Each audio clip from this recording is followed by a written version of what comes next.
Itu tiba-tiba ada kaki seribu. Kaki seribu itu mengarah ke saya.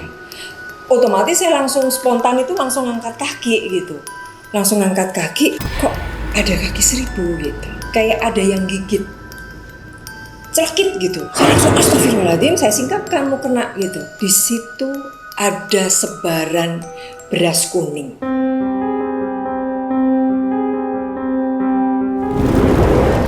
Assalamualaikum warahmatullahi wabarakatuh. Salam sehat dan sejahtera untuk kita semuanya. Jumpa lagi dengan saya Retno Sutarto dalam cerita kisah.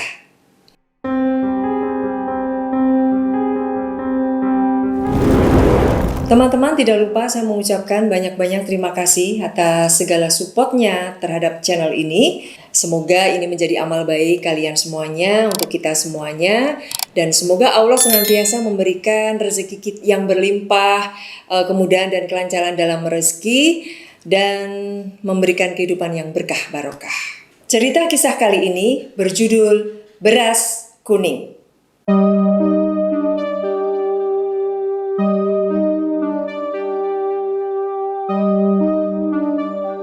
Teman-teman, kejadian ini saya alami sekitar tahun 2014 ketika saya berada di Jawa Timur, di kota Kediri dan Tulungagung.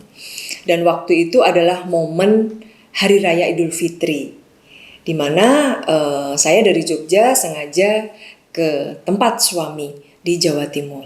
Sementara anak saya masih menempuh studinya di Malaysia. Nah, kejadian ini sebetulnya saya alami di kota Kediri, tetapi nanti ada kaitannya di kota Yogyakarta ketika saya pulang.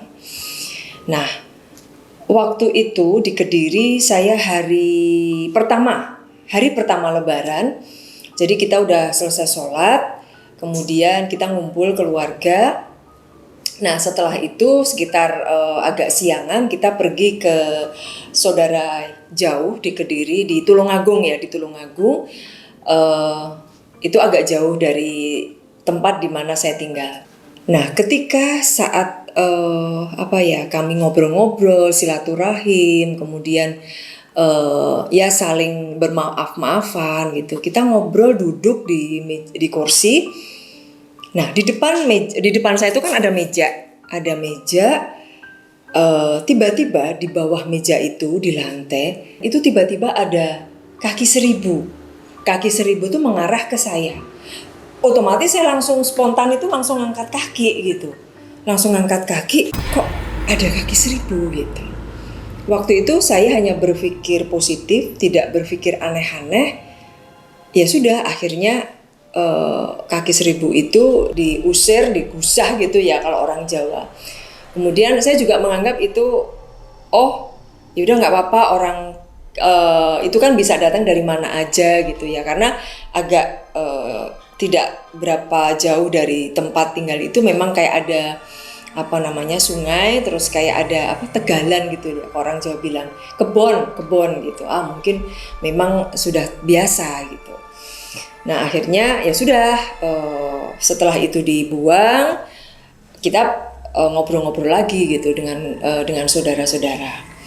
Nah, setelah itu sorenya ketika kami akan ke tempat teman dari suami saya di Tulungagung juga, itu kejadian yang kedua sama. Jadi waktu itu belum sampai masuk ke rumah, jadi kita masih berjalan di halaman, dan rumahnya itu memang di tengah-tengah kebun gitu loh. Jadi antara satu rumah dengan rumah yang lain itu jaraknya agak berjauhan gitu.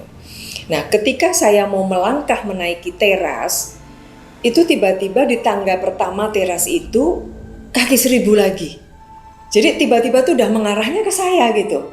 Saya langsung kaget, astagfirullahaladzim, kok kaki seribu lagi gitu mikirnya. Itu hari yang sama, kejadiannya hal yang sama gitu. Terus saya cuman menengok kanan kiri, ya sudah, memang kondisi istilahnya tempat tinggalnya itu, wilayahnya itu memang dekat kebun gitu, ya nggak apa-apa gitu. Jadi saya pikirannya positif aja waktu itu. Udah akhirnya lewat dan kita tetap bertamu di situ, ngobrol ngalor ngidul gitu ya, namanya momen lebaran, kita ketemu saudara, temen, jadi ya asik aja gitu. Nah akhirnya setelah itu hari terakhir saya di Kediri, jadi kita dari Tulungagung udah kembali lagi ke Kediri. Itu pada saat malam saya tertidur, itu saya ngimpi.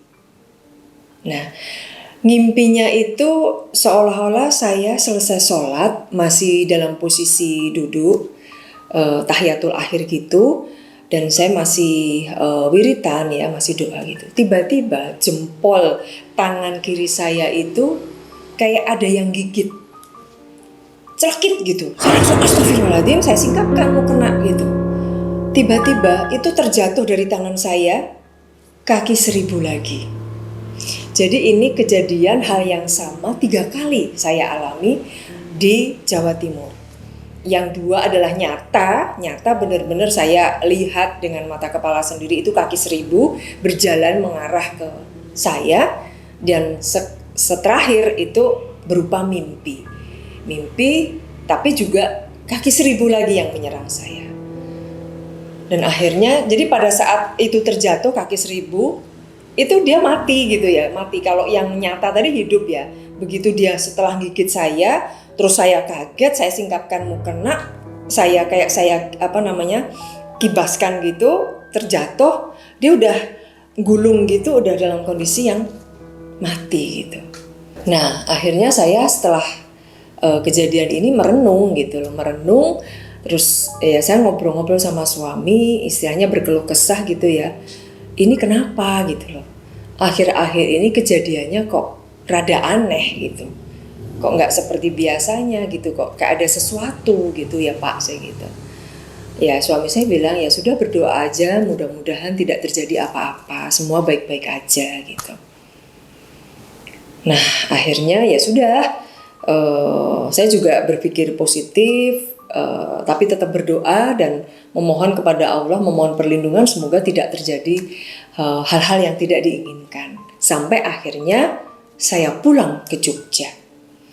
Saya masih ingat saya pulang ke Jogja itu naik kereta Malioboro Express, itu yang malam, dan sampai stasiun Tugu itu jam 11 malam.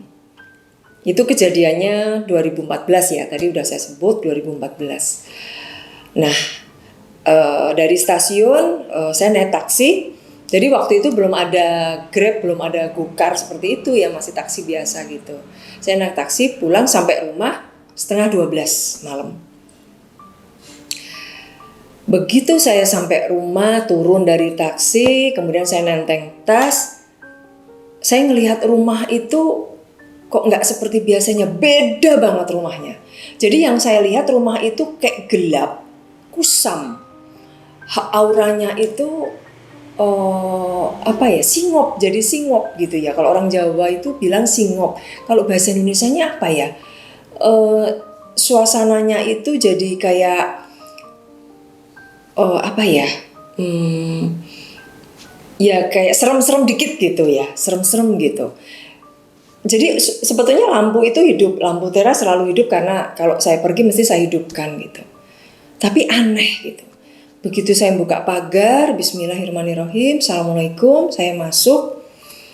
Saya sempat diam, saya ngerasa kok nggak enak masuk rumah, kok beda gitu. Saya buka pintu, jendela saya buka semua. Setelah saya naruh barang-barang, saya langsung ambil sapu, ambil sulak, saya bersih-bersih rumah. Malam itu juga.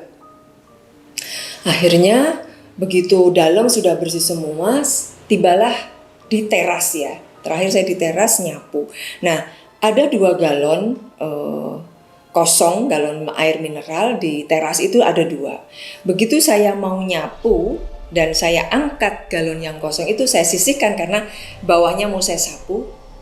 Di situ ada sebaran beras kuning. Jadi beras kuning itu kayak sengaja ditaruh di situ, walaupun tidak menyebar kemana-mana, tapi dia di situ gitu loh. Jadi sebelumnya tertutup dengan galon itu gitu. Saya langsung diam, saya ambil handphone, saya foto itu. beras kuning. Saya ngerasa wah ini udah nggak enak. Sepertinya ada yang naruh sesuatu di sini gitu. Saya ingat kejadian yang pertama waktu Lowo Ireng ya, kelelawar hitam itu kejadiannya adalah ada seseorang yang memang nggak suka dengan kami itu mengirim sesuatu di rumah dan waktu itu dibersihkan. Nah yang kedua ini kok lagi gitu kejadiannya itu lagi, tetapi ini wujudnya itu beda gitu loh. Dia menaruh beras kuning.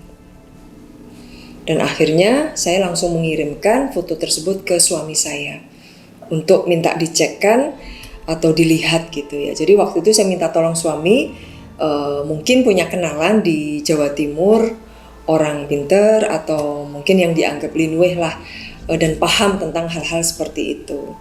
Nah setelah dicek ternyata benar bahwa hal itu sama dengan kejadian saat kedatangan Lowo Ireng ke rumah gitu.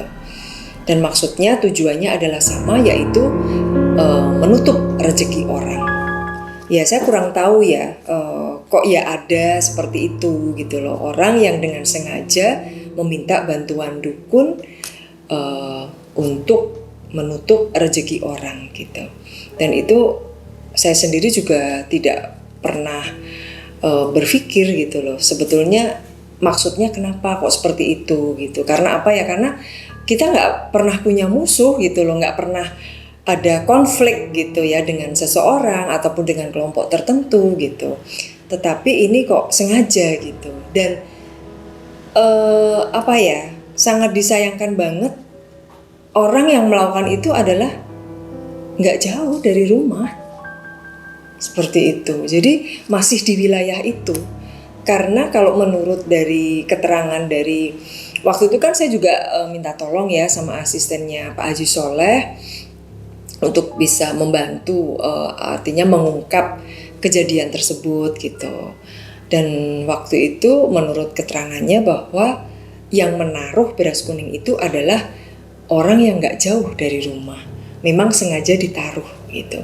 Padahal waktu itu kan pada saat kejadian Lowo Ireng itu kan sudah dibersihkan, kemudian juga udah dipagerin lah gitu. Tapi kok masih bisa? Iya, masih bisa karena orang itu datang sendiri dan menaruh gitu loh. Ya sudah, akhirnya kita berusaha untuk menyingkirkan energi-energi negatif tersebut. Ya dibersihkan lagi rumahnya dan dipagerin lagi. Nah teman-teman, ini kejadian yang kedua. Kami mengalami dikirimin orang gitu ya. Dan setelah kejadian yang pertama Lowo Ireng kemudian beras kuning ini, itu masih ada kejadian-kejadian lagi yang kami alami yang akhirnya itu bersinggungan dengan diri saya sendiri yang nantinya akan saya ceritakan dengan judul yang lain. Kalau ini kan masih sifatnya dia naruh sesuatu itu menutup gitu ya, menutup rumah, menutup aura daripada tempat kami agar orang itu apa ya melihat usaha kami itu tutup gitu. Dan sengaja untuk ya tidak lain adalah kita sengsara gitu. Orang kan seneng ya kalau ngelihat orang itu susah, orang itu nelongso gitu kan seneng banget gitu loh. Tapi di sisi lain kalau kita berhasil, kita sukses, jadinya orang iri, dengki, dikirain kita apa ya melakukan hal-hal yang nggak baik seperti itu. Ya memang hidup memang nggak pernah lepas dari itu semua. Ya sudah akhirnya kalau kami terus terang tidak pernah membalas apapun walaupun kami istilahnya dizolimi, disakitin seperti itu ya kita tidak pernah membalas walaupun kami tahu orangnya. Ya sudah kami hanya meminta orang yang ilmunya linui, Pak Ustadz bisa juga untuk membersihkan, menetralisir dan tentunya kita juga terus meningkatkan ibadah kita, menguatkan doa kita kepada Allah Subhanahu wa taala. Jadi kita memohon perlindungan pada Allah, semoga kita bisa menghalau itu semua seperti itu. Nah, teman-teman, Apa yang saya sampaikan ini ambil nilai positifnya, semoga ini bisa menebarkan manfaat dan juga bisa menjadi pembelajaran hidup ya, bahwa setiap perjalanan hidup seseorang itu memang tidak pernah mulus, selalu ada sandungan, selalu ada suka maupun duka, dan bahkan kadang-kadang ada hal-hal yang bersinggungan dengan mistis yang ada di luar dimensi manusia, dan kadang-kadang itu bisa jadi ulah dari jin kepada kita secara langsung maupun orang yang sengaja menyuruh jin untuk menzolimi kita. Nah, baik teman-teman, mungkin sampai di sini dulu cerita kisah tentang beras kuning. Semoga kita bisa mengambil nilai manfaatnya, nilai hikmahnya, dan pembelajaran hidup untuk kita semuanya. Baik teman-teman, jangan lupa untuk selalu support channel ini dengan memberikan like, subscribe, serta komen yang positif, serta share ke teman-teman kalian semuanya. Semoga saya terus bisa melanjutkan cerita kisah ini dan bisa menyajikan cerita kisah yang menarik. Baik, terima kasih atas perhatiannya. Akhir kata saya ucapkan Assalamualaikum warahmatullahi wabarakatuh. Rahayu, rahayu, rahayu.